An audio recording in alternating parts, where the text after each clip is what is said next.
서울은 동경 126도, 북위 27도에 위치하고 그 총면적은 26만 8천 평방킬로미터나 되는 아름다운 도시입니다. 도봉산과 북한 관악 등 웅장하고도 수려한 산이 둘러싸인 아늑한 터전에 자리를 잡고 앞으로는 한강수가 용용히 흐르고 있으니 실로 우리의 서울은 산다수명한 경성의 땅입니다. 동시에 우리의 서울은 로마와 런던에 버금가는 역사적으로 유서 깊은 곳입니다.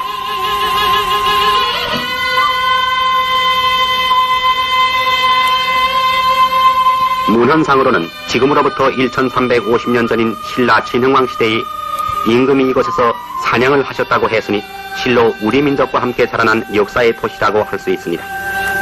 특히 지금으로부터 560년 전 이조 태조대왕께서 여기에 도읍하신 이후로 우리의 서울은 우리와 함께 그 운명과 희노애락을 같이 해왔습니다. 한때 외적에 유린된 바 있어 일시 남한산성으로 천도하지 않을 수가 없는 비극도 겪었으나 그러나 우리의 서울은 모든 환란을 겪고도 민족과 함께 굳세게 살아남았던 것입니다.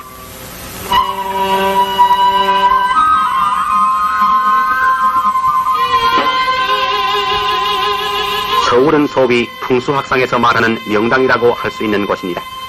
동쪽에는 청룡이 되는 낙타산이 솟아있고 북쪽에는 현무가 되는 백악이 솟았고 서쪽에는 백호가 되는 인왕산, 남쪽에는 주작이 되는 남산이 솟아 4개의 산에서 흐르는 물은 모두 수구문으로 흘러내려가서 한강수와 합치어 명당으로서의 모든 조건을 갖추었습니다.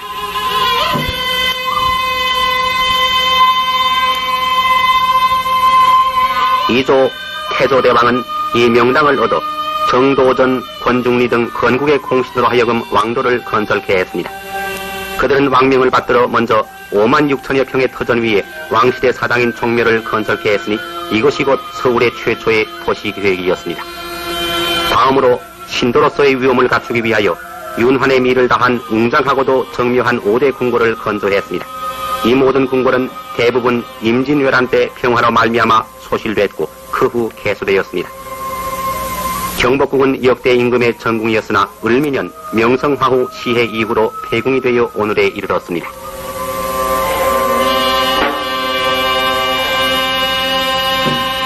창덕궁은 속칭 동관대굴이라고 하여 태조 3년에 창건된 이후 한종대왕의 서글픈 얘기와 함께 잊지 못할 궁궐입니다.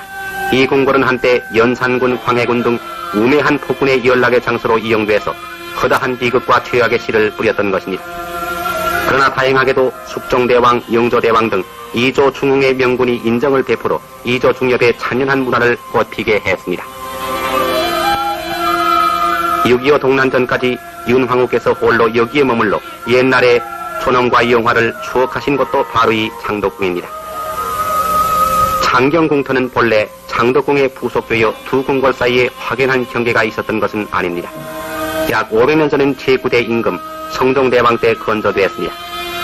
1907년 능희 황제의 영단으로 일반 국민에게 개방된 후 권농장터에는 연못을 타고 보루각과 춘당대의 일부는 동물원과 식물원이 되어서 시민의 놀이터가 되었습니다.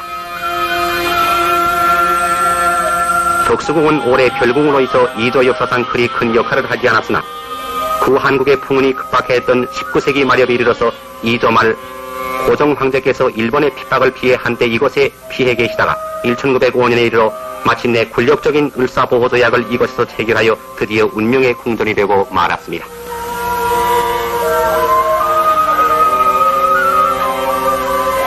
궁궐을 창건한 후 태조대왕은 사직단을 모아서 토지와 오국의 신에게 제사를 드려 국가의 안패와 민생의 안락을 산천에 기도했고 국가의 유의한 인재를 양성하기 위해서 교육시설을 설치했으니 태조 7년에 현 명륜동에 국가의 최고 학부로서 성균관을 비롯해서 동서남중의 사부에는 사부학당, 즉 사학을 두었으며 이 밖에도 학술에 뛰어나게 우수한 문관과 학사에게는 특별 휴가를 주어 자유로이 연구하고 독서할 수 있는 시설을 마련해서 학술의 발전과 문정일치를 꾀했던 것입니다.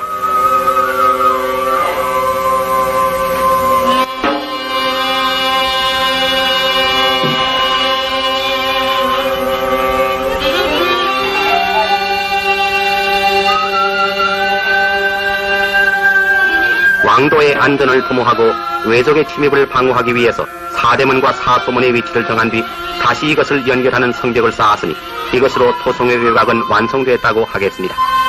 성벽의 총 연장 길이는 17km에 이르고 그 높이는 42피트이며 성벽을 완성하기까지에는 19만 7천 명의 시민이 동원되고 98일간이라는 시일이 걸렸습니다. 성벽과 사대문으로 서울은 철옹성같이 보호되었습니다.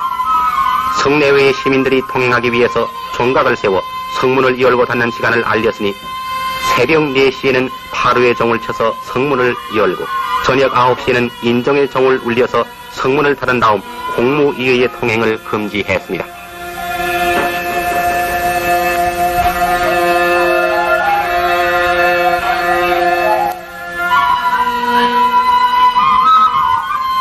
도시 건설상 중요 시설의 하나인 개천, 즉 하수도 공사는 태종 12년 2,000명의 인원을 동원하여 30일간의 공사로 시가를 동서로 흐르는 청계천에 개천을 파서 수구문으로 빠지게 하고 그 위에는 많은 다리를 놓아 시민들의 왕래를 편케 했습니다. 특히 수표교에는 비가 내릴 때에 늘어가는 청계천의 증수의 도를 알기 위해서 수표석을 세워 척수를 새겨 놓았습니다. 행정상 구분으로는 도성을 5부로 구획하고 5부는 다시 52방으로 나누고 방 밑에는 개, 동, 통, 호를 두었습니다.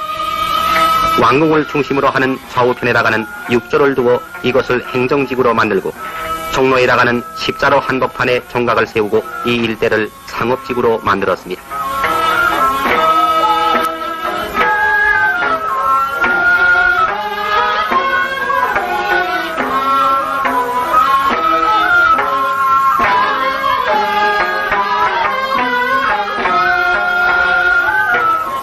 이리하여 서울은 임진병자의 두 난리를 겪으면서도 별로 큰 변천도 풍파도 없이 남천에 맛좋은 술을 마시고 북천의 떡을 먹으면서 10만여 명의 시민이 문자 그대로 태평연호를 노래하며 살아왔던 것입니다.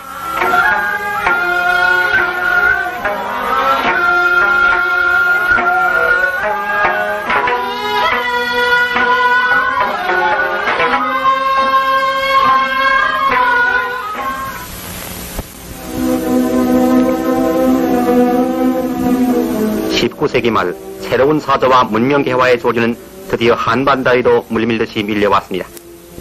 500년이란 긴 세월을 두고 쇄국의 문을 굳게 닫고 있던 한양에도 개화와 문명의 봉화는 높이 올랐습니다. 1882년 한미수호 통상조약, 다음 해에 영국과 독일과의 우호조약 체결을 계기로 해서 서구라파와 북미합중국의 선구자들은 서울을 찾아왔습니다. 한말의 진취적이고 애국적인 청년지사들은 그들을 통하여 선진국의 민수위를 흡수하고자 노력했으며 보다 찬란한 조국을 건설코자 노력했습니다.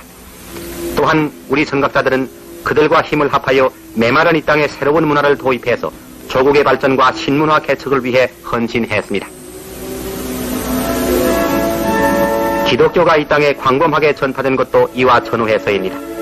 외국 선교사들은 정부의 허락을 얻어 성경을 우리말로 번역 출판했고 서울의 각 교파의 교회와 성당을 건립해서 기독교의 선교 사업에 종사하여 점차로 재래의 우리 종교인 유교, 불교와 함께 우리 신앙생활에 크나큰 영향을 주었던 것입니다.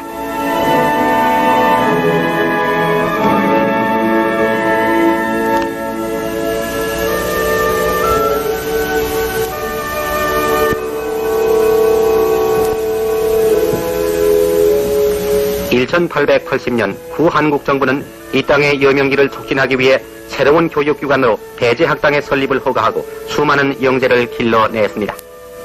이와 거의 동시에 우리나라 최초의 여자 교육기관인 이화학당을 설립해서 여성교육에 주력함으로써 가정에 백혀있던 여자의 사회적 지위를 향상시켰습니다. 그리고 옛날식인 활인서, 해민국 같은 보건의료 대신에 우리나라 최초의 서구식 의료기관인 제중원을 개설해서 민중보건에 진력했습니다. 오늘에 이르러서는 수도 서울을 비롯한 경양 각처의 충족한 보건시설과 함께 우수한 의과대학이 건설되었습니다.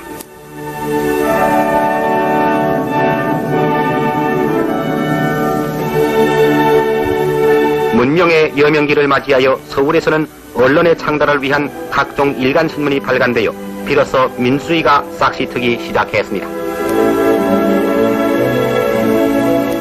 세계 문명의 발전과 더불어 서울 시민도 전기 혜택을 받게 되었고 광무 12년에는 자연수를 사용하던 서울 시민에게 비로소 수도를 공급하고 그 밖에도 전등, 전화, 교통기관 등 각종 문명시설을 설치했습니다. 정부는 1895년 단발령의 선포와 함께 적극적인 개화정책을 채택해서 국민 생활에 근대화를 꾀했던 것입니다. 그러나 1950년 공산적부의 불법 침략은 500여 년을 두고두고 쌓아올린 아름다운 우리의 수도 서울의 모든 것을 빼앗아갔습니다.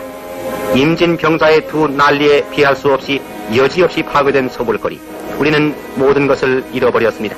가정과 재산과 생명과 그리고 우리에게 남겨진 것은 비참과 굶주림과 질병과 절망뿐이었습니다. 서울은 역사에 있어서 처음으로 크나큰 비극을 겪었습니다.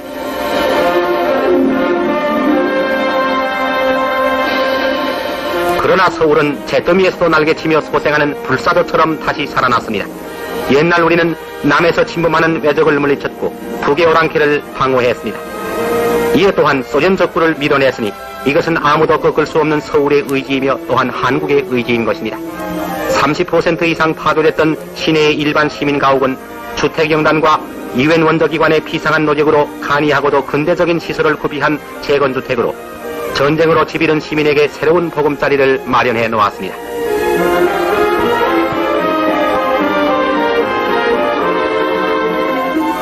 한 가정은 우리 사회생활의 한 단위입니다.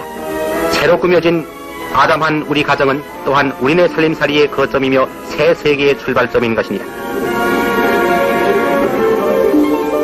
이래하여 서울의 하루는 기운차게 시작되는 것입니다. 우리의 거리를 더욱 아름답게 하고 우리의 가정의 평화를 수호하고 우리의 나라를 보다 번영케 하려는 시민들의 불타는 의욕과 굳은 신념으로 서울의 아침거리는 활기있고 명랑한 혼잡을 이루고 있습니다.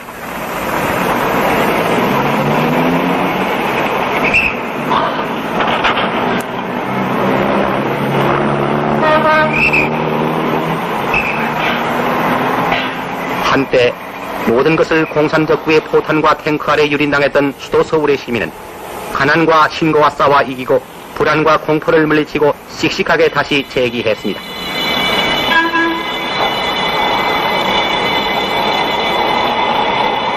철저히 마비되었던 시내의 교통망과 통신망은 이제 완전히 복구됐고 60% 이상 파괴됐던 시내의 도로는 또다시 깨끗하게 포장됐고 80% 이상 파괴됐던 시내의 관공서와 국회의사당, 호텔, 백화점 등 중요한 공공건물 등 큰 건축물도 우방 여러 나라의 뜨거운 우정과 원조로 재건 또는 개수돼서 옛날보다 더욱 아름답고 웅장한 자태를 우리 앞에 보여주고 있는 것입니다. 서울은 소비의 도시입니다. 한강과 인천 앞바다는 물론 전국 어항에서 보내온 수산물은 일단 중앙어시장에 집화됐다가 상인의 손을 거쳐서 170만 서울 시민의 단란한 식탁에 오르게 되는 것입니다.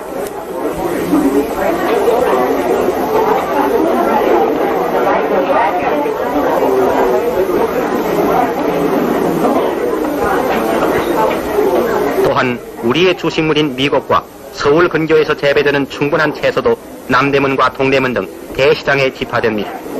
6.25 동란 중 식량 부족에 허덕이던 시민들은 농민들의 열성있는 식량 증산의 덕택으로 식생활도 이제 와서는 만족할 정도로 해결된 것입니다.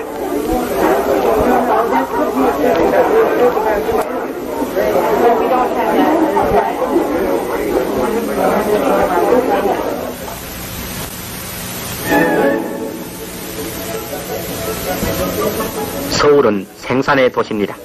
엉크라의 원조와 우리 정부 당국의 적절한 운영으로 해방 후의 출력량을 초과하는 23만 킬로와트의 전력의 공급을 얻어 영등포 일대는 기간 산업시설과 중공업 공장을 비롯해서 방직, 유지, 제분, 식료, 의료 등 일상생활 필수품 공장에 이르기까지 20여 개 공장에서는 주야 겸행으로 생산 증강에 매진하고 있습니다.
생산의 증가와 함께 상업과 무역도 점차로 활기를 띠어가고 있습니다. 외래품과 밀수품의 범람으로 뜻있는 국민의 눈살을 찌푸리게 하고 행정당국의 투통거리였던 상가도 오늘에 와서는 우수한 국산품으로 대치되었습니다.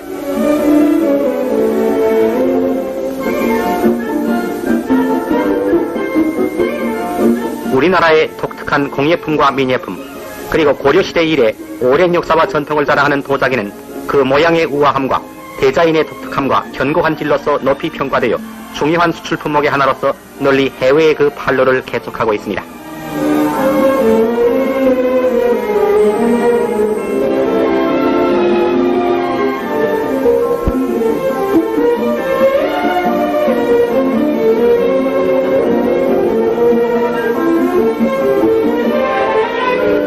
서울은 교육과 문화의 중심지입니다.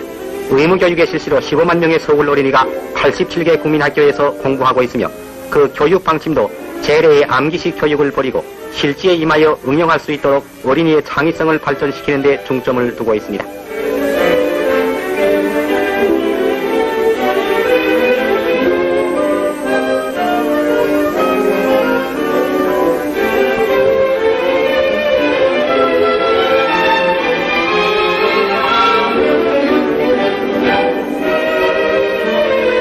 국민의 중견이 될 시내 중고등학교 수는 80교가 넘으며 여기에서 10만여 명의 청소년이 취약하고 있습니다. 실업교육에 있어서는 생산교육의 중요성에 감해서 1인 1기 교육으로서 국가시책에 기여해야 하는 것을 목적으로 하고 있으며 과학기술 교육에 있어서는 각종 기술학교 및 고등학교에 필요한 일체 시설을 구비하여 과학기술의 보급 진흥에 이바지하고 있습니다.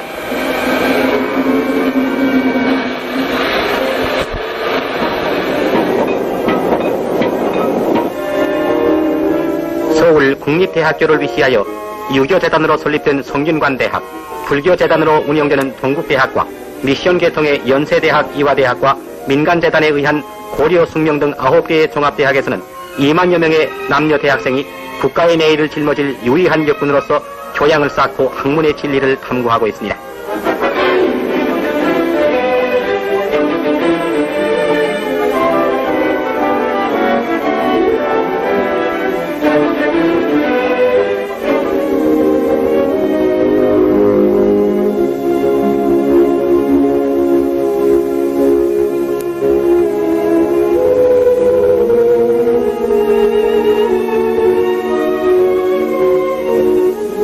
서울의 하루는 조용히 저물어갑니다.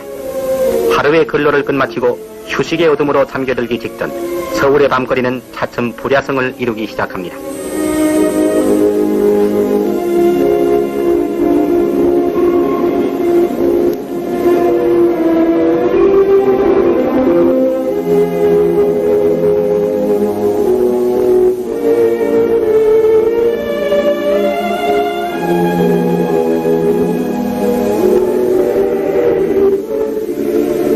오늘은 일요일, 엿새 동안의 근로를 끝내고 오늘은 안식의 날입니다. 200수십 신구교회당에서는 평화스러운 종소리와 찬송가가 흘러나옵니다.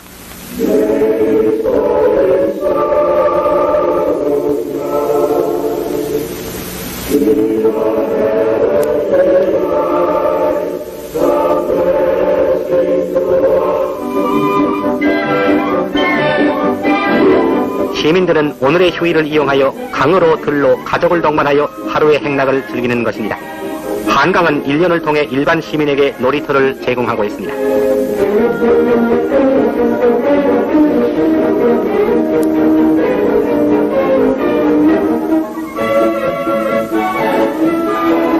장경원 동물원에는 세계 각지에서 구해온 가지가지의 동물을 구경하려고 서울의 어린이들이 모여듭니다. 충분한 놀이터를 가지지 못한 어린이들에게 있어서 동물원은 그들의 낙원이며 여기에 있는 동물들은 누구보다도 친근한 그들의 벗입니다.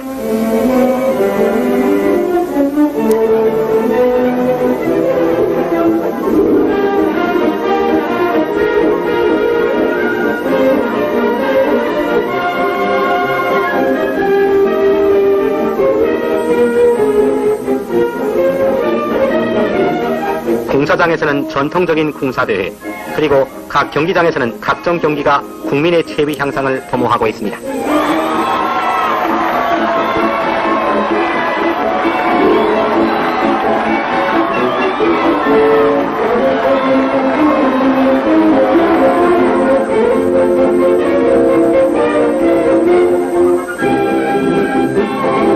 서울 종합경기장에서는 여러가지 국제시합을 통해서 각 종목 경기에 있어서 세계 올림픽 재패를 목표로 불꽃 튀는 연말을 계속하고 있습니다.